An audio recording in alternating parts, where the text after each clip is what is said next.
Operating system क्या होता है और इसका क्या काम होता है? कंप्यूटर अपना कार्य करने के लिए विभिन्न डिवाइसों तथा प्रोग्राम्स का सहारा लेता है।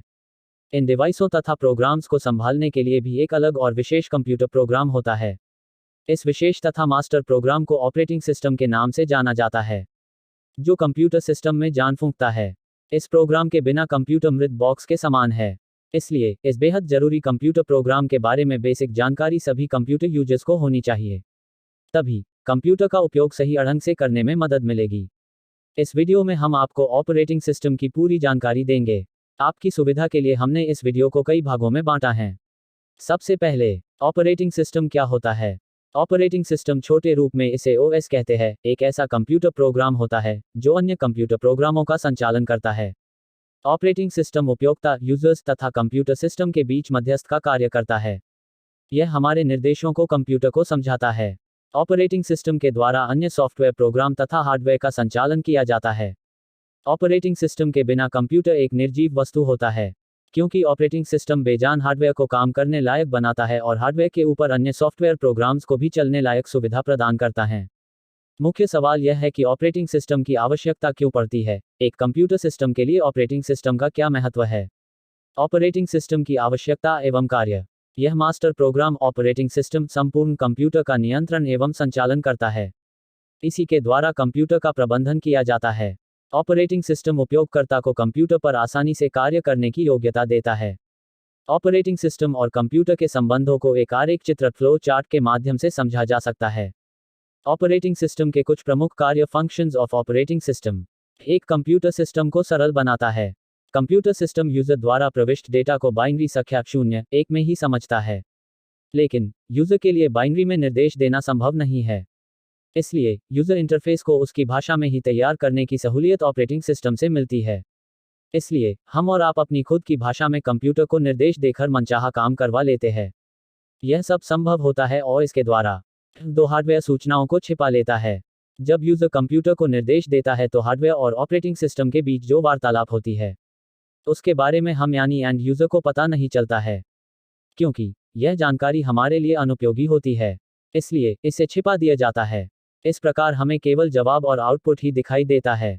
हमारे द्वारा दिया गया इनपुट से की प्रोसेसिंग हमें दिखाई नहीं जाती है। यह सब कुछ हार्डवेयर और ऑपरेटिंग सिस्टम के बीच ही घटित हो जाता है।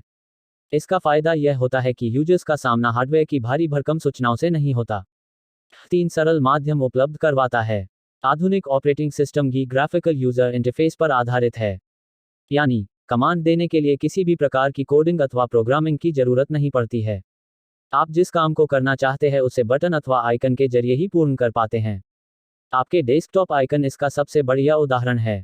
यहां से आपको कंप्यूटर फाइल पर जाना हो तो आप बस माई कंप्यूटर आइकन पर क्लिक करते हैं और पहुंच जाते हैं। शुरुआती कमांड लाइन इंटरफेस, जो आज भी कई ऑपरेटिंग सिस्टम्स में इस्तेमाल होता है, की तुलना में ग्राफिकल यूजर इंटरफेस ज़्यादा सरल, यूजर फ्रेंडली तथा प्रभावकारी साबित हुआ है। शायद यही कारण है कि इसके लिए कंप्यूटर यूजर्स पैसा चुकाने के लिए तैयार है। 4 मध्यस्थता करता है। ऑपरेटिंग सिस्टम का एक काम मध्यस्थता करना भी होता है। यह यूजर तथा हार्डवेयर के बीच की कड़ी है। यूजर जो भी निर्देश कंप्यूटर को देता है वह ऑपरेटिंग सिस्टम के रास्ते ही संबंधित हार्डवेयर तक पहुंचता है। मान लीजिए आप कंप्यूटर में गाना बजाना चाहते हैं तो आप गाना प्ले करते हैं। यह निर्देश आपने कंप्यूटर सिस्टम में इंस्टॉल ऑपरेटिंग सिस्टम के जरिए दिया है। इस निर्देश को और इस आवाज हार्डवेयर यानी स्पीकर को पहुंचाता है और इस तरह आपको आवाज के रूप में आउटपुट मिलता है। 5 संसाधनों का प्रबंधन करता है। आपके कंप्यूटर सिस्टम में मौजूद संसाधनों का प्रबंधन तथा आवंटन भी ऑपरेटिंग सिस्टम के द्वारा ही किया जाता है। किसी कार्य विशेष को करने के लिए कितनी मेमोरी आवंटित करनी है, किस हार्डवेयर को सूचना देनी है, यह सभी कार्य ऑपरेटिंग सिस्टम ही करता है। मान लीजिए आप एक 3 MB का गाना नए फोल्डर में डाउनलोड करना चाहते हैं तो ऑपरेटिंग सिस्टम पहले इस फोल्डर के लिए 3 MB जगह देगा, फिर फाइल मैनेजर इस काम को करेगा। ऑपरेटिंग सिस्टम के विभिन्न प्रकार, types of operating system. Operating system हमेशा से ही कंप्यूटर के साथ रहे हैं। जैसे जैसे कंप्यूटर ने विकास किया वैसे ही ऑपरेटिंग सिस्टम भी अपने आप को विकसित करते गए।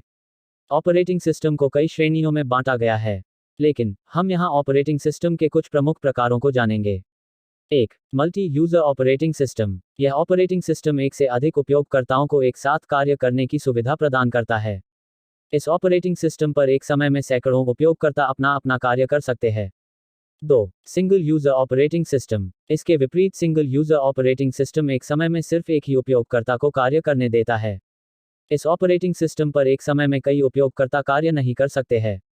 3. Multitasking operating system. यह ऑपरेटिंग सिस्टम उपयोगकर्ता को एक साथ कई अलग अलग प्रोग्राम्स को चलाने की सुविधा देता है। इस ऑपरेटिंग सिस्टम पर आप एक समय में ईमेल भी लिख सकते हैं और साथ ही अपने मित्रों से चैट भी कर सकते हैं। 4. Multi processing operating system. यह ऑपरेटिंग सिस्टम एक प्रोग्राम को एक से अधिक CPU पर चलाने की सुविधा देता है। 5. Multi threading operating system. यह ऑपरेटिंग सिस्टम एक प्रोग्राम के विभिन्न भागों को एक साथ चलाने देता है। 6. Real time operating system. Real time operating system उपयोगकर्ता द्वारा दिए गए इनपुट पर तुरंत प्रक्रिया करता है। विंडोज़ ऑपरेटिंग सिस्टम इसका सबसे अच्छा उदाहरण है। ऑपरेटिंग सिस्टम कंप्यूटर के लिए बहुत ही आवश्यक प्रोग्राम है।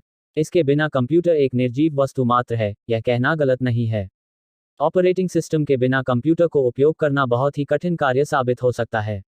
ऑपरेटिंग सिस्टम और कंप्यूटर के संबंधों को समझने के लिए ऊपर दिए गए आरेख को समझ सकते हैं। ऑपरेटिंग सिस्टम की विशेषताएं। Characteristics of operating system. Primary memory को ट्रैक करता है, जैसे कहाँ इस्तेमाल हो रही है, कितनी मेमोरी इस्तेमाल हो रही है, और मांगने पर मेमोरी उपलब्ध करवाता है। प्रोसेसर का ध्यान रखता है अर्थात मैनेज करता है। कंप्यूटर से जुड़े हुए सभी डिवाइसों को मैनेज करता है। कंप्यूटर हार्डवेयर और सॉफ्टवेयर दोनों को मैनेज करता है। पासवर्ड तथा अन्य तकनीकों के माध्यम से सुरक्षा प्रदान करता है। कंप्यूटर द्वारा किए जाने वाले कार्यों का ध्यान रखता है और उनका रिकॉर्ड रखता है। एरर्स और खतरों से अवगत कराता है। यूजर और कंप्यूटर प्रोग्राम्स के बीच समन्वय बनाता है। कुछ प्रमुख ऑपरेटिंग सिस्टम के नाम। Windows OS, Mac OS, Linux OS, Ubuntu, Android OS, iOS, Symbian OS,